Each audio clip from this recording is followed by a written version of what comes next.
Este é o segundo bloco do programa Tribuna Livre, que debate hoje aqui o mês da consciência negra, avanços sociais, preconceito e inclusão.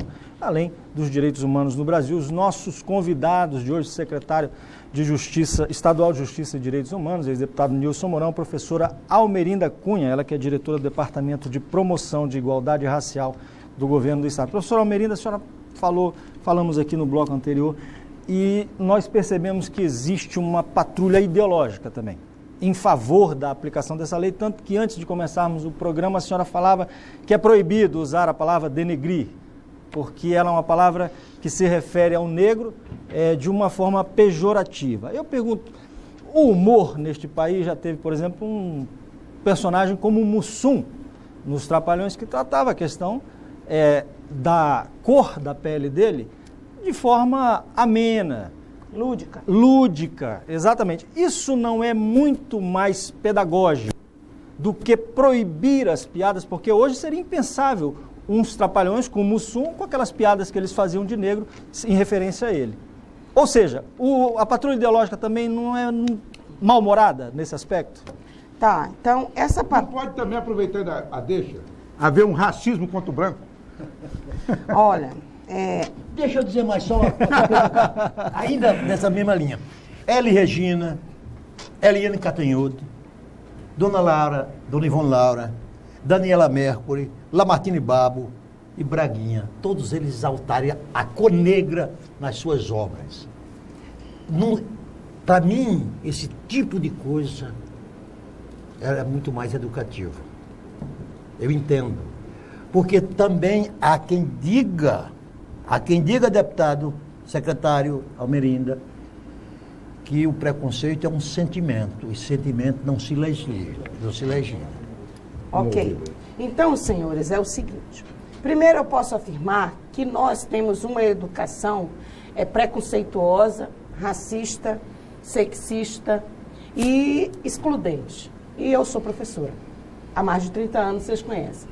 Então, com essas políticas públicas que estão... A primeira foi a Lei 10.639, que obriga as escolas a contar, a trabalhar a história da África e a história e cultura dos afro-brasileiros, descendentes dos africanos.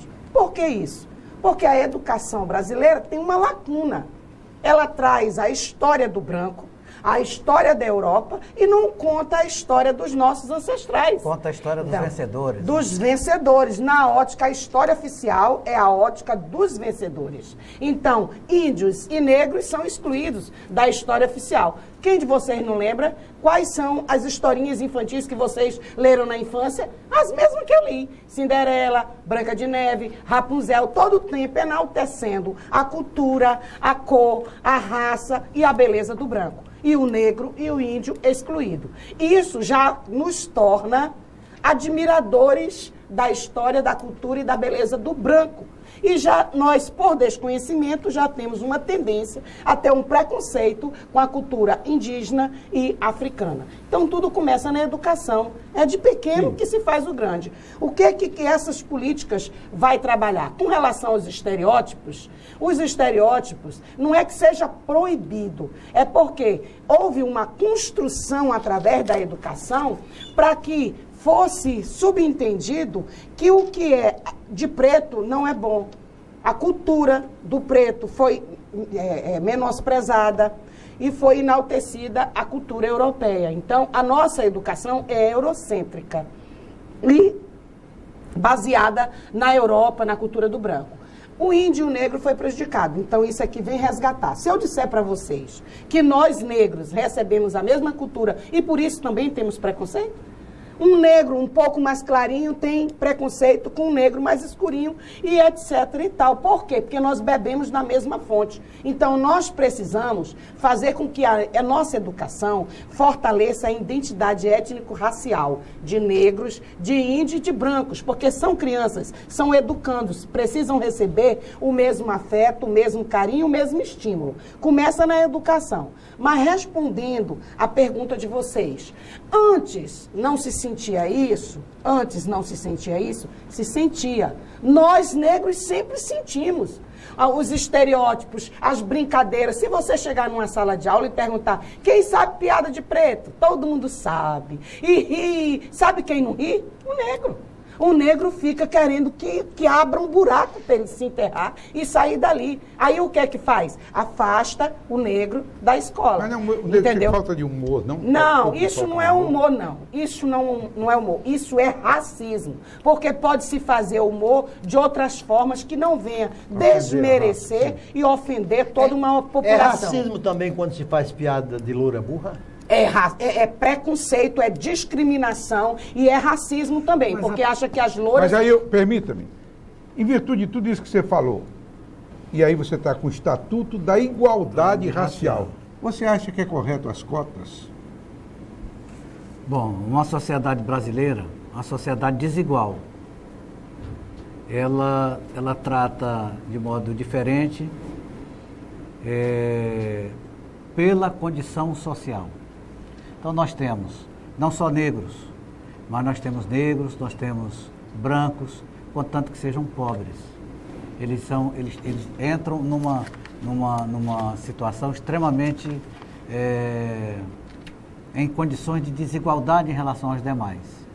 Se nós acreditamos que a educação é um ponto-chave básico para a ascensão social, nós temos que criar essas condições. Então, se a gente quiser superar esse problema, nós temos que superar na política, com a participação das mulheres, aí tem que colocar cota. É o que existe em política, é a cota, para que os partidos apresentem nomes de mulheres. Não chegarão nunca. Secretário, os partidos têm a maior dificuldade do mundo de conseguir mas já passamos muito. As cotas, porque as mulheres não querem participar. Aí você vai obrigar por lei. E por que elas não querem? Nós podemos trazer para essa mesa, e eu até peço uma próxima mesa, para discutir o sexismo.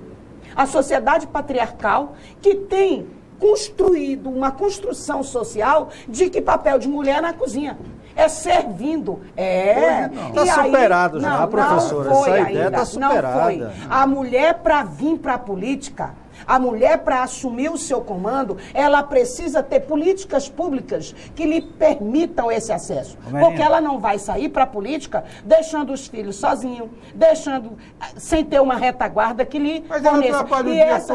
E essas condições, a política é muito mais absorvente, Osmi. Sim, a política leva às 8 horas, às 24, a política, você sabe que você é político. O que eu queria dizer, Almerinda, é o seguinte. É o estímulo que falta para a mulher. Essa regra para a área política obrigando os partidos, ampliou a participação da mulher na política.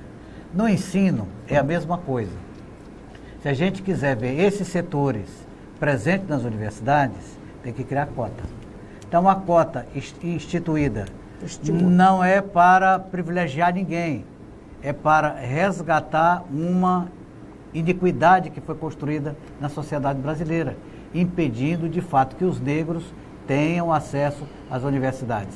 Tem que se instituir essa cota. Agora, se ela tem que ser permanente, não sei. É temporária. Ela tem que existir tempo, enquanto a gente torna o Brasil um país mais igualitário. Aí essas cotas elas serão desnecessárias.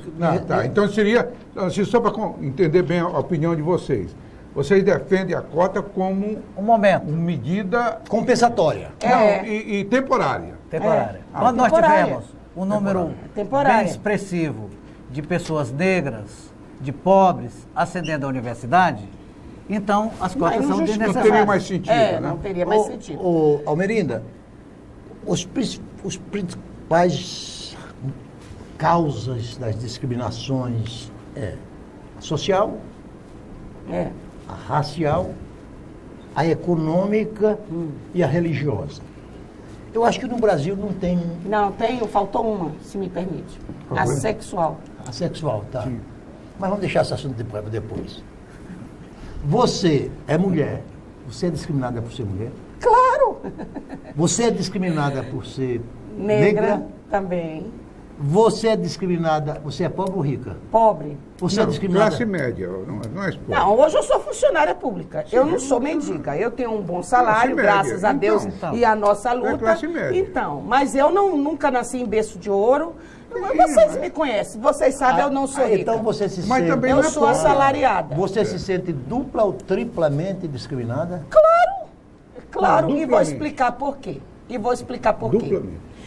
Eu gostaria mesmo de falar Sim, da... tem outra.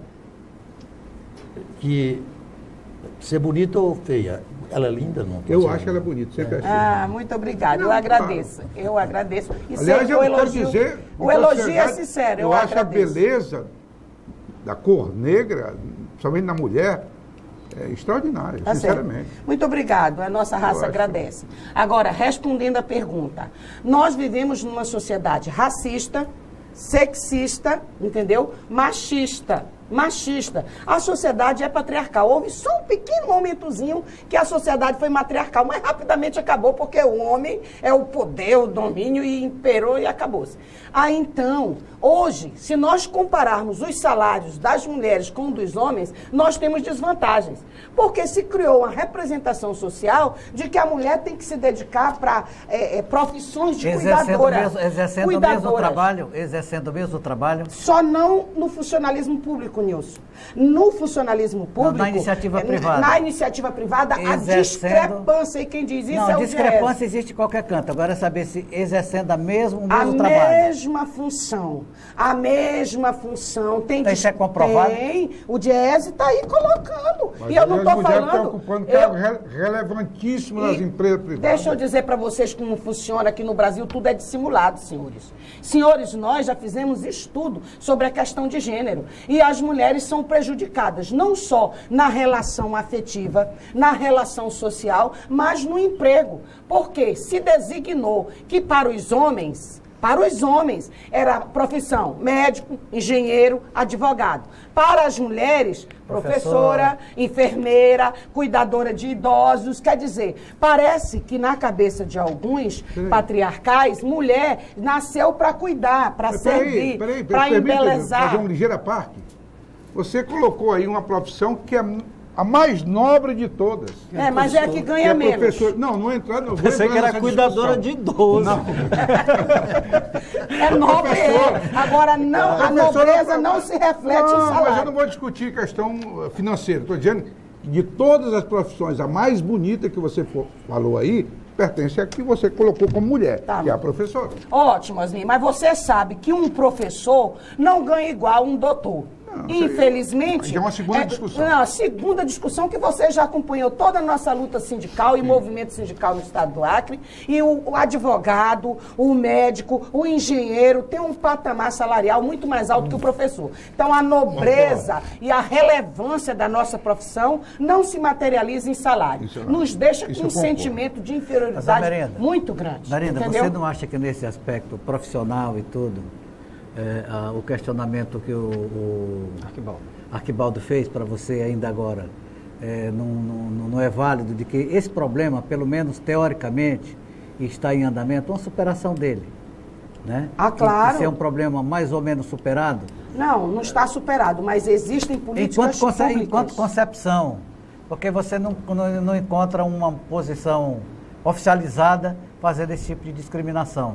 Ô, Nilson, Do trabalho da mulher. Hoje, a quantidade de mulheres que estão na área médica, muitas médicas, engenheiras. deixa eu contar. Advogadas. É permitido contar uma brincadeirinha para vocês? Claro. Não, só para... Desde que você também conta branco, né? Não, Viu, Merenda? É essa a questão. Será que isso não é uma questão hoje, pelo menos teoricamente assim, superada? Porque, olha, nós temos muitas médicas. O problema não é esse, o problema é o acesso à universidade. É por isso que a gente precisa colocar as cotas. Porque quando o IBGE soma negro, ele soma negro e pardo. Negro e pardo, ele considera negro. Foi até O IBGE. É por isso que o movimento afirma que mais de 52% da população é negra. Que somos parte também. Agora, professora, eu me preocupo quando a senhora... Eu sei que a senhora quer falar do Estatuto da Igualdade Racial. Não, eu quero responder e a senhora essa questão sempre... de gênero. Então, pois não. Eu vou fazer uma pergunta depois em relação a essa questão racial de novo. Tá, voltando no mês da consciência negra, mas não dá para desassociar a questão de gênero e raça. Então, agora, nós estamos nos 16 dias de ativismo contra a violência contra a mulher, que vai do dia 25 até o dia 10, termina no dia dos direitos humanos.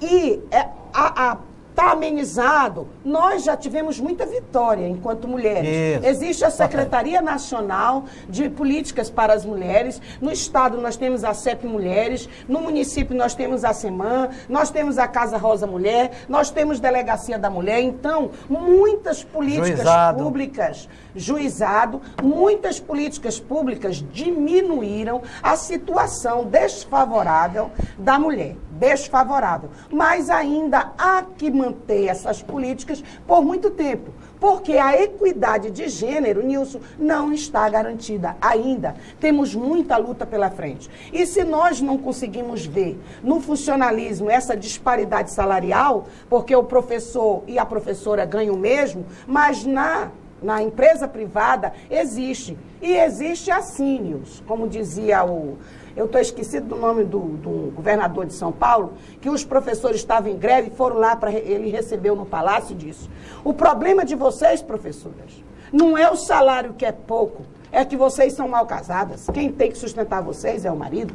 Foi o Alckmin? Não, foi Serra? Antes. Não, foi antes. É melhor esquecer. Nem foi o Mário Covas. O Mário Covas não falaria uma bobagem Nós dessa. falamos os últimos todos. Ou foi o Mário Covas, ou foi o Coessa, ou foi o Alckmin, ou foi o Serra.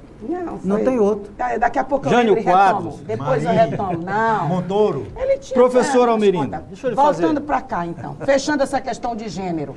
Ainda Eu vou pra há que questão se racial. lutar muito para que a mulher tenha as mesmas condições efetivas na prática que os companheiros homens. Há que se lutar muito, mas as políticas públicas estão em andamento. Exatamente. Voltamos para Professora o meio da consciência. e o secretário, a minha pergunta é porque eu implico com esse negócio de querer, eu sou que nem o Narciso. Toda vez, o Osmi também já falou sobre isso aqui, toda vez que quer resolver um problema nesse país, cria uma lei. Aí a lei não resolve nada, ninguém respeita a lei, o problema continua o mesmo. E a minha pergunta é, o secretário Nilson Mourão citou a Rosa Parker, né, que Rosa aconteceu, Parker nos Estados ou Unidos. foi na Carolina do Sul, Atlanta ou Georgia, foi um dos 3 estados mais escravagistas da época, e mais concentrado no número de negros. Eram estados rurais, grandes plantadores de algodão, por isso que tinha lá esses escravos a serviço da agricultura. Eu pergunto, lá tinha uma legislação que proibia os negros de sentar nos ônibus. Exatamente. E não deu certo. Por que garante que aqui o contrário vai dar certo? Que a gente vai aceitar que os negros sentem no ônibus igual com todo mundo por causa de uma lei? Então tá. A professora, após o intervalo comercial, o diretor do programa está me avisando aqui que a gente precisa faturar. Daqui a pouquinho a gente volta, por favor, não saia daí. Mas antes ela